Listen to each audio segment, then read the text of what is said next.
Welcome to the Synopsis. In this series, we bring you books in brief, short summaries of the greatest books of our time that you've always wanted to read. In the next few minutes, we'll discuss what makes these books so influential. Hello there, Ahalya here on the Synopsis with another summary of another wildly popular book. This one is written by an author who is a popular writer of self-help books, so it makes perfect sense that he's actually quite good at them.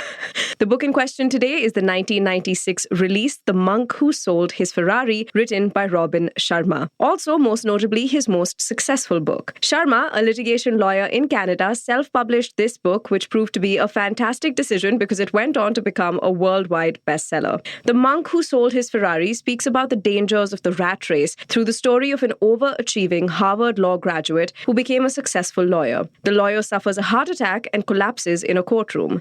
That disaster starts him off on an exploratory journey about his life's purpose.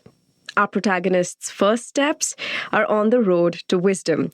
After that heart attack, Julian Mantle, our protagonist, sells his Ferrari and sets out in search of mindful living. And he shows up 3 years later at a former colleague's office, looking radiant, almost Buddha-like, exuding good health and wisdom. In his travels, he was taught a system of 7 virtues on one condition, that he would return home and spread those teachings. The first virtue?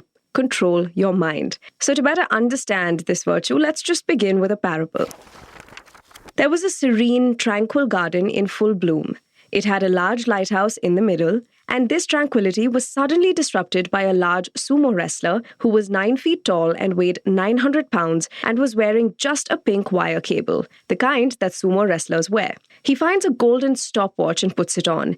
He immediately loses consciousness. When he wakes up, he is rejuvenated by the fragrance of yellow roses. He finds a path covered with diamonds, and dazzled by it, he walks on it. There, he discovers everlasting joy and bliss. Sharma says that every element in that parable actually denotes an aspect of the Shivana system. The garden represents our mind. Many people, most people actually, end up littering their mental gardens with wasteful negative thoughts, fears, and doubts. So the first virtue is to control your mind. Care for and guard your mind and let in only pleasant, positive thoughts. Ban the toxic ones. Do not internalize negativity, because what you think becomes your reality. Sharma explains how one can do this. Sit in a quiet space and focus your vision on the center of a rose, paying attention to its color and texture. Fill your mind with thoughts about how beautiful the flower is. At first, random thoughts will distract you, but with practice, your mind will become more disciplined. This exercise makes it easier to control your thoughts and channel them towards peace and joy.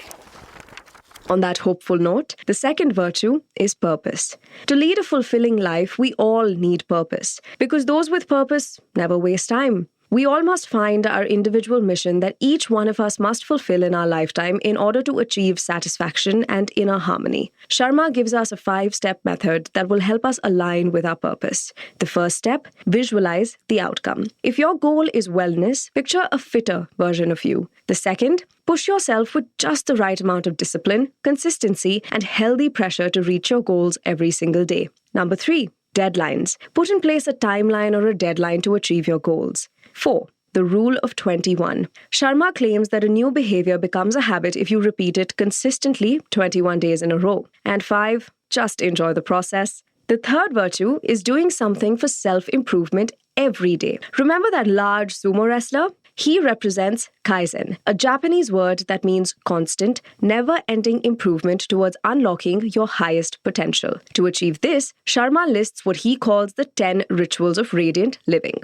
The first is a ritual of solitude. Include a little space for silence every day to calm your mind and access your creativity. The second is a ritual of physicality. Move your body to keep fit. The third, the ritual of live nourishment. Sharma says it's best to follow a vegetarian diet because its energy doesn't involve ending the lives of animals. The fourth is a ritual of abundant knowledge. Never stop learning. Keep your mind stimulated by reading or studying. The fifth is a ritual of personal reflection. Ask yourself daily, could I have done anything better today? The sixth, the ritual of early awakening. Get about 6 hours of sleep and rise with the sun. The seventh is the ritual of music. Personally, my favorite.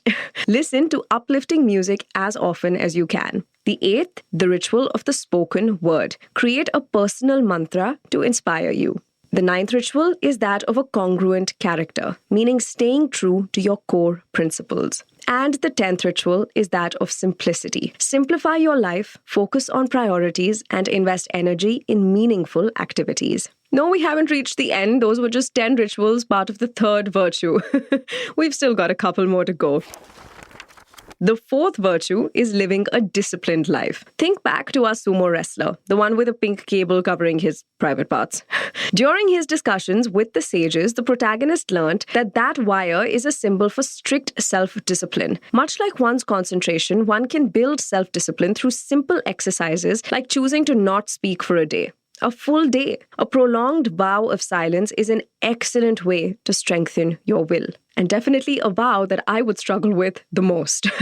The fifth virtue is respecting your time. The golden stopwatch in our story symbolizes the fifth virtue, respecting your time. Mastery of time is mastery of life. You are mortal and your life must be valued and lived with mindfulness. Sharma recommends a small exercise.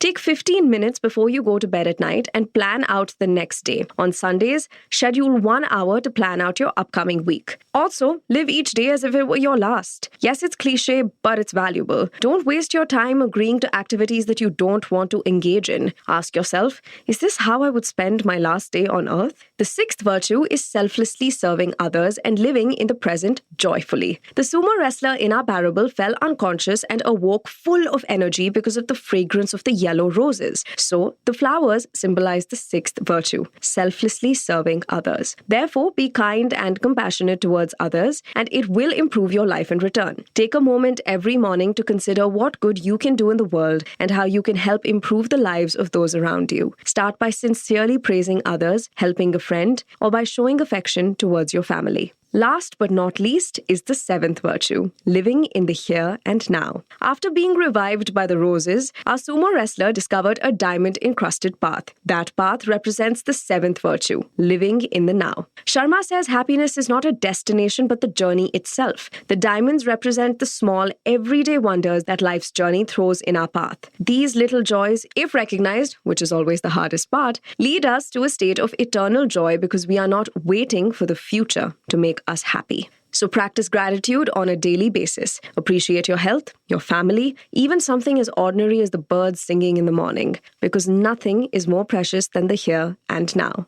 In summary, the monk who sold his Ferrari speaks of 7 virtues that we can act upon to remove negativity from our mind and accomplish our life's purpose. Keep the mind focused on positive thoughts. Whenever a negative thought floats in your head, actively choose to replace it with a positive thought. And that is on The Monk Who Sold His Ferrari by Robin Sharma on the Synopsis with me, Ahalya.